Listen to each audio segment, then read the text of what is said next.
Welcome to the ThriveCast interview series. I'm your host, Lisa Kember, and I'm joined today by Dani Vachon, who owns the Beacon Design Collective, who is herself based in BC, but the firm is all over the country. Um, Dani, thank you for joining us. Glad you're Happy here. to be here today. I'm I actually thought we could, dialing in from Washington, D.C. really? So you're on the Yeah, road today. yeah, meeting up with the client. Awesome. So I thought we could start off by talking a little bit about your agency, what you do, what the focus of your work is. Yeah, sure. Sounds good. So Beacon has been operating for 11 years. We didn't really have a niche at first. I just knew that I wanted to transition out of my event planning career, music promotion career, and focus on actually just like making things look pretty. Um, and and so we were just kind of all over, and I was just taking whatever jobs could come my way. And it was basically just me and some other contractors. And it wasn't until we got the project with the city of Vancouver for the Zero Waste Initiative. We were branding the whole campaign and doing like an event pop up sort of final window installation, like with a Hmm. life size, basically infographic on facing Broadway Street. And I got all amped up on that. And I was like, because I care about the environment a lot. And so I was pretty inspired to be working on a project where we're also making a positive impact in the impressions of citizens of Vancouver around waste and zero waste. And so that sort of kick-started my interest in working for social good. Hmm. And I was like, wait a second, how do I get more jobs like this? Like, I want to be making an impact with the work Hmm. that we do, and I want to really just like use my existing skills and lean in to um, making improvements in the world. And so it's been a bit of a journey from that point, which was, I think, when was that? I think that was like 2015. And it's been a journey trying to figure out how to reach the right people and really how to select a niche that was easy enough to research and easy enough to find leads in. So where we're at today is we are branding nonprofits and updating their websites to improve their conversion rates. So we want to help nonprofits raise more money through strategic design. Okay, that's awesome. Yeah. And I mean, it's a very timely focus, right? The whole social good piece is a growing space. The social enterprise space is growing. There's far more focus on sustainability and those sort of green initiatives. It seems like very, very timely positioning and focus. Yeah, it is, and um, it's been new that we're actually marketing ourselves or advertising ourselves. Previously, everything has come to us through referral and word of mouth and repeat customers up until well, basically, I was doing some lead gen on LinkedIn for about a year, and then after that, that we've just started our advertising campaign in January, and it turns out there's something like 1.9 million nonprofits in the US. Crazy. Yeah. Half of them are churches. So we go for the other half, personally, nothing against religion, but it is our preference to go with the social justice, sustainability, left leaning Hmm. politics kind of Hmm. organizations. Makes sense for sure. Yeah. And you're a good sized group. How many team members are you now? That's such a loaded question because it's like, do you count all your fractional people and your Sure, why contractors not? and your bookkeeper and, you know, I know, right? It all depends how you look at it. All yeah. depends who you're trying to impress. Yeah, so I think it's 8 employees, proper employees, and then another 8 or 9 contractors that we work with Perfect. on the regular. So And all yeah, getting working up there. remotely. Yeah, we've always been remote. And then like I was a little bit shy about it at first, because it was pre-COVID times, and I, try to make my background look as much like an office as possible. Uh, like if I change the door on my office, then it'll look like I'm in a real office, It's which I true. actually did. I actually changed my door. Um, but I'm so grateful actually for the way that work is changing these days because it's normalizing what has always worked best for us, which is not having the overhead of an office. And Mhm. also we're just, we're very, very comfortable with virtual meetings and all of the digital processes and comms tools and everything. Well, and it makes sense because in a way it allows you to draw on people who share the same passion, whether or not they're located close to you, Yeah, we right? You found can some build really the good right team. people by having that open. And also, I moved to a small town, Hope, Mhm. BC, Oh, nice. um, about 8.5 years ago, out of Vancouver. I was there in Vancouver for 20 years and then moved to Hope, and it's only got 6,000 people in it. I tried to Nice. hire locally. We only have one You'd be person from Hope, and limited. then yeah, the pool is small, so it just didn't make sense at all to try to get an office at that point. Seems like a really great name for a town to align with the focus of your firm. True, true. Although Right? I think Hope, there's some let's say discussion about renaming the town to Rambo no. because Oh, no. because Rambo First Blood was filmed there and everybody's obsessed with Rambo. So you've spoken already about a pivotal moment in your agency growth, or at least agency direction. I'd like to know, is there a key strategy that you have used or leveraged or stumbled upon in developing and growing and scaling? Definitely reading business books um, kind of was not something I was doing the whole time. And I believe it was 2018. I actually read my very first business book and I couldn't believe how much I liked it. I think I read, Who I think knew? I read Built to Sell, and I was like, oh wait, I'm like super interested in business. Perfect. Go figure. So then I just started. I'm always consuming a business book, whether it's on an audio book or an actual handheld book, and I find that I get a ton of value out of those and Mm, tons of great like strategies.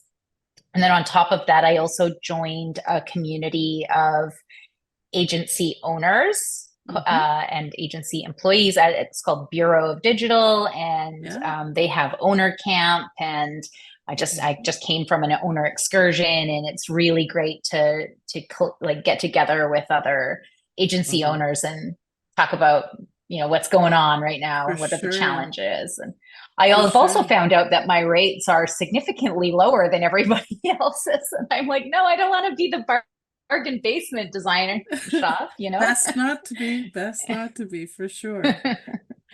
How have Yeah. you evolved personally over the years in business? Well, I actually like feel like a boss now. So that's good. I think for a long time I had imposter syndrome and I also just didn't really I guess I just like thought, oh, I'm just a designer and I'm just like trying things on, I'm just seeing what sticks. And now I'm like, nah, I'm a CEO of a company that's growing and I'm getting really good at it. So just the level of Yes, confidence over the you've years has really changed. you've stepped into those shoes, have you? Yeah, well, it helps having employees, right? Like, It's true. when it was just me and a couple contractors that didn't Yeah, feel the same. And I actually think.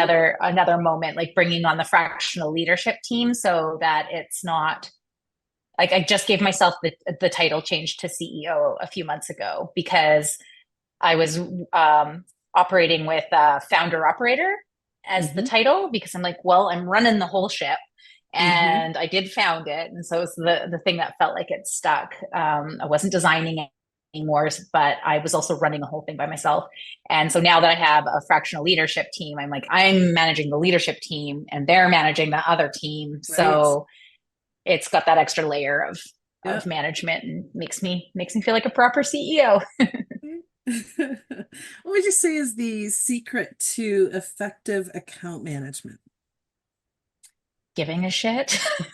Isn't that the truth? Yeah, wanting results for your clients. Hmm. Um, you know, like if that's what you care about, then that's going to make you good at being an account manager. And 100%. probably goes without saying, but answering your emails really quickly and effectively, Hmm. like Rather than sooner than letting things 24 hours is sit. nice. Oops, sorry, talking at the same time. Sorry, I Sorry. said rather than letting things sit. Yeah.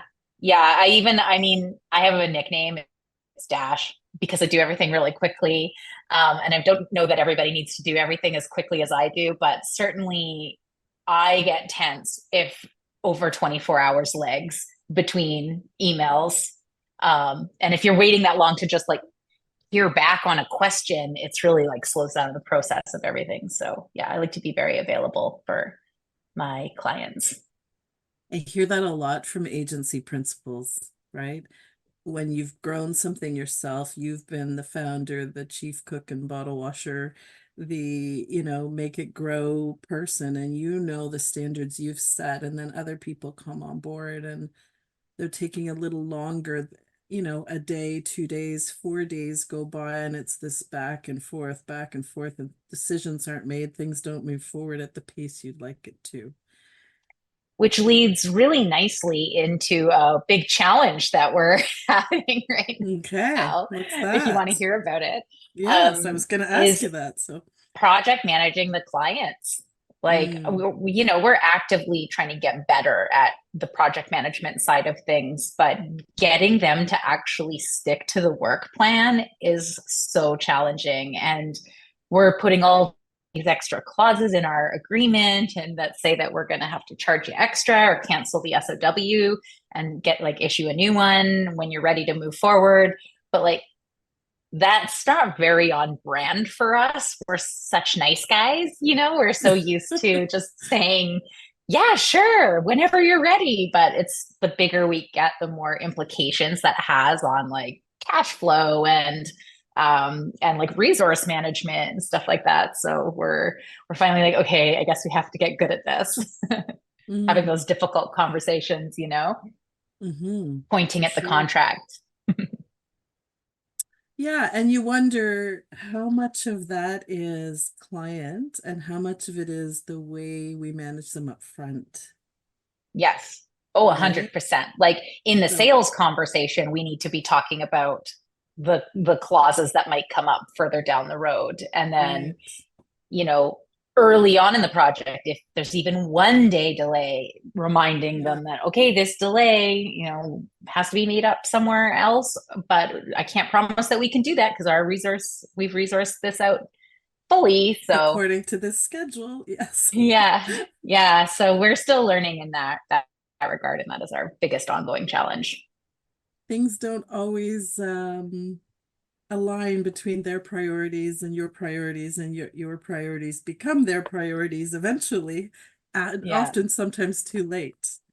yeah. Often and sometimes. So, in your past life, before you started the firm, you were, I'm going to call it, dealing with some important people, some VIPs. How do you Yeah. think how do you think that experience, that exposure has helped you in the growth of your firm? Um, I wonder if it didn't hinder me in the Okay. growth of my firm because the people I was dealing with had all the clout. So you Hmm. did whatever they asked. Oh. And I think that's why it's taken us so long of like 11 years of being yes people to finally realize we need to kind of come to the table as partners with our clients and like look at each other eye to eye, and they need to understand what we're sacrificing to do this work for them and vice Hmm. versa. Like that it's a meant to be a mutually beneficial, not just beneficial to the client. Because, if you think about Stevie Nicks, must have a catered dinner plus like snacks and unlimited like tea and a brand new honey and everything. But then just in case the catering sucks, you've got to buy a roasted chicken from Safeway and have that available. And it's like, this is bending over backwards for somebody, right? No And kidding. under no even if you don't agree with the way it's being done. And because I knew for sure that the catering was good. So anyway, all that to say, I don't know that the VIP component has really benefited me, but I do think that my past life in the music business has benefited me in a number of ways. As a promoter, I was, experimenting with different marketing tactics and so on. And Mm, so that's sort of made me more than just a designer. And then as an entrepreneur in the music business, I tried and failed, like, learned the importance of getting things in writing and all of those fun things, mhm. learned what a loss feels like, and knew that I knew what like going too far into debt felt like. So I set me up for like those mistakes have made this business much more effective. Right. Kind of building your entrepreneurial muscles. Yeah, totally. Mhm. Basically, it was like going to school, business Right. school, but for punk Yeah. rockers. The the school of hard knocks. Yeah. What would you say is the biggest issue or concern or shift going on for agencies right now? Something to Oh, be almost aware of. certainly AI. Mhm. Um, it's scary for people. It's not just scary for the business owners. It's scary for the employees too. Mhm. I'm trying to encourage my team to like learn it and use it because if we don't, we'll be left behind. And then I know that they're thinking, well, what does this mean for my job? What happens when you can put some commands in and it spits out a proper layout design? I feel like we're a ways off from that, and we're always going to need people to run the tools. Um, it may mean that my team doesn't need to grow as fast in order for us to deliver the same amount of work, but um, I think I think right now, as you've probably noticed, illustration is a lot further along than design Mhm. in Yep. AI, and so possibly my illustrator is the most nervous. Um, and on the other hand, AI can't listen to a client. AI can't strategize. Mhm. Um, it's so hard to get it to spit out what you want.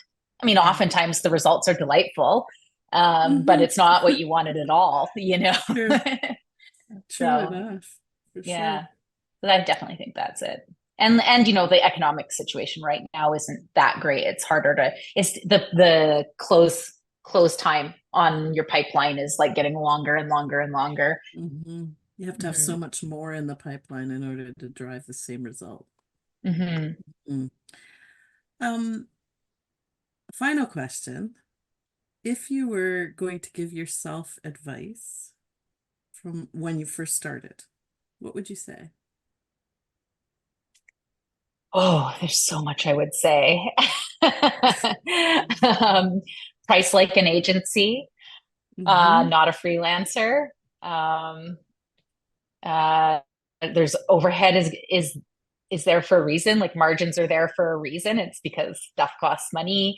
To businesses cost money to run. I would say start reading business books as soon as possible. Hmm. Don't sell yourself short. Get good at sales. You True know, enough. All of the above. Check, check, check, right? yeah, yeah. That's awesome. Pay Awesome. Well, yourself thank you. fairly. Yeah, Yeah, I'll stop. for I'll stop. sure. No, keep going. Keep going. No, that's good. That's probably good. Those are the main ones. It's a lot of them are money related because it took me so long to even get to this place now. Like, I wish I had started getting to this place sooner. Well, you've got good advisors around yourself now. Yes, I do. And including the other agency owners who are, you Hmm. know, paying themselves very, very well after a much Hmm. shorter amount of time than me. True enough. It is possible. I'll say that. It is. I think that's the thing. And from Hope, BC, that seems to be the right message. The message of hope. Awesome. Well, I'm so glad you did this with me today. Thank you for the opportunity to chat with you. Yeah, And for thanks for those of having me, Lisa. You're welcome. And for those listening, thanks for being here, and I look forward to seeing you next time.